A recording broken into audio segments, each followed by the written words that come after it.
Hello and welcome. For the better part of the last 3 hours, I have been wrestling with the conundrum that comes out of that which I identified yesterday morning as my first non-negotiable, as we consider how we might reimagine a new heaven and a new earth on the other side of this pandemic.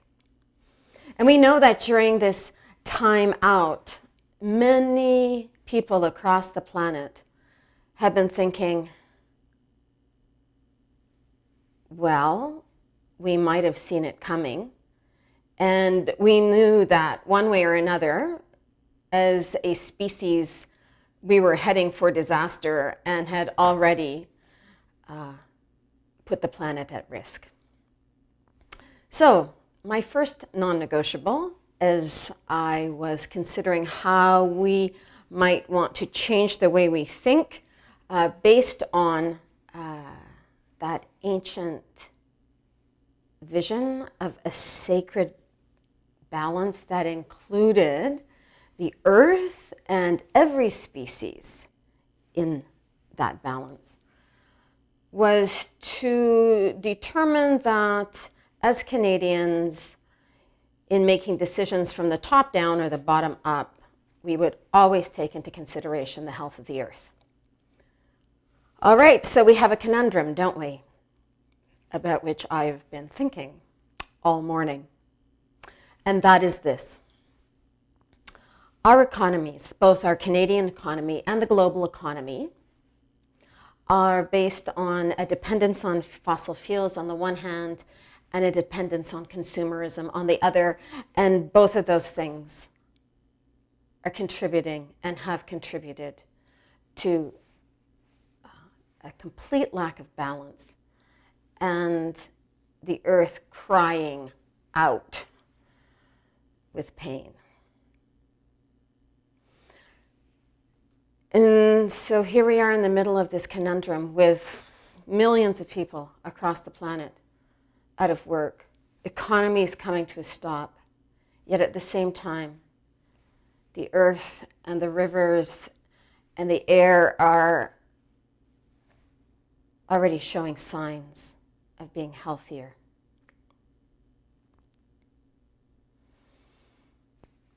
So how do we weigh this, friends? The health of the planet, and then human suffering.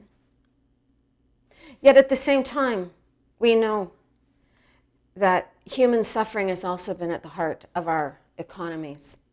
When you consider the number of people, particularly in the developing world, who are enslaved to our greed and our rampant consumerism. And yet, this time out, more than anything else, has revealed, I think, how little we really need and what it is we really need as human beings. So yesterday, I had a conversation with a woman who said, I would just give anything to be able to share a cup of tea with someone.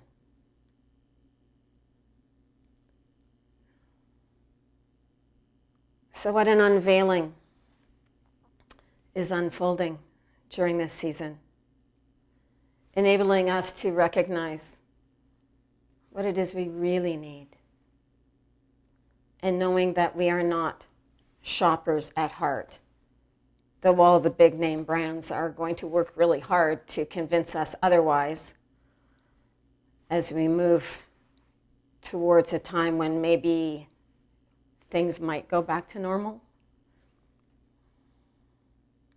So I simply put this conundrum on the table because we are in it together. And tomorrow we prepare to celebrate the 50th anniversary of Earth Day, and I have brought a prayer that my community has used on Earth Day. And even the prayer itself presents a conundrum. So how at the same time that we commit ourselves to the renewal of the natural world, can we continue to hold those who are suffering because of the dissolution of our economy right now, and yet at the same time knowing that we really don't want to jumpstart our economy and go back to normal, because then it flies in the face of the sacred balance.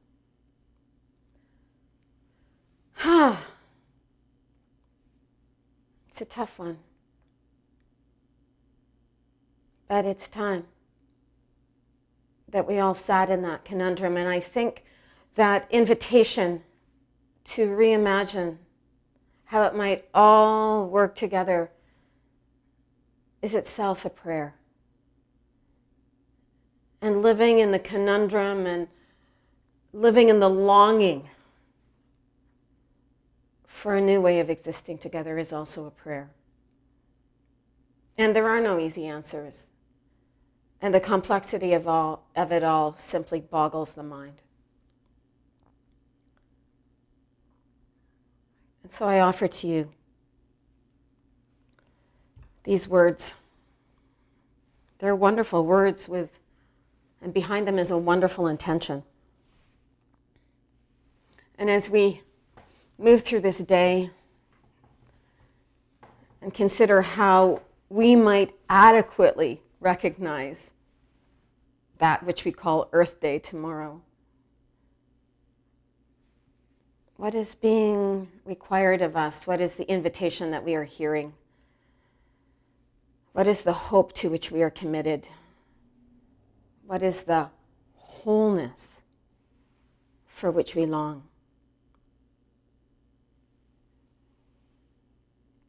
We join with the earth and with each other to bring new life to the land, to restore the waters, to refresh the air. We join with the earth and with each other to renew the forests, to care for the plants, to protect the creatures. We join with the earth and with each other to celebrate the seas, to rejoice in the sunlight, to sing the song of the stars. We join with the earth and with each other to recreate the human community, to promote justice and peace, to remember our children. We join with the earth and with each other. We join together as many diverse expressions of one loving mystery for the healing of the earth and the renewal of all life. Perhaps we can just sit with that last sentence and let it sink deeply into our bones and trust that together something new might be born out of our commitment to love, not just of the human species, but love of every species and love of our home. We join together as many diverse expressions of one loving mystery for the healing of the earth and the renewal of all life.